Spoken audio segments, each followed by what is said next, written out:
呢個就係出咗名嘅雞皇粥啦。呢隻雞蛋就係佢哋屋企最有特色嘅標誌性。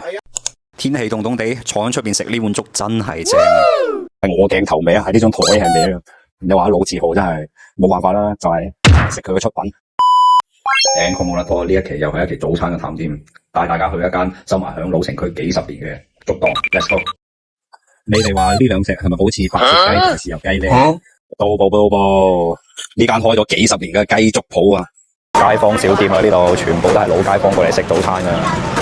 照舊睇睇菜單先，呢一期一定係最有街坊味嘅一期視頻，已經係坐到出邊嚟食。你估下入邊真係幾旺啊！作為一個早餐檔嚟講嘅話，佢哋最出名嘅雞皇粥啊，我撈勻佢啫，仲有個雞蛋。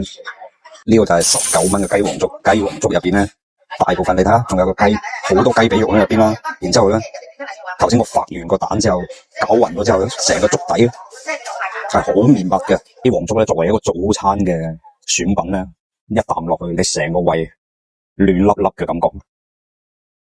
我開頭以為個雞蛋咧會好腥，結果佢粥底嘅嗰種溫度咧，嗰種新鮮程度，將成個粥底係提鮮咗。我就說我來這邊贏嘛，啲雞雜好新鮮啊！打頂仔冇問咁打頂仔喎。你哋試下雞髀肉啊！啲雞咧食個口咧超級滑，而且係食到係新鮮嘅，好香。你睇呢隻免費食啊，落翻飯堂。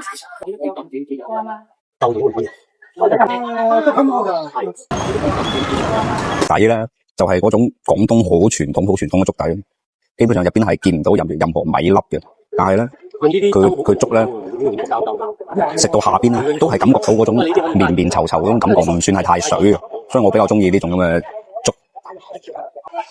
食到一半仲有咁多料嘅陰公，呢個早餐都算豐富。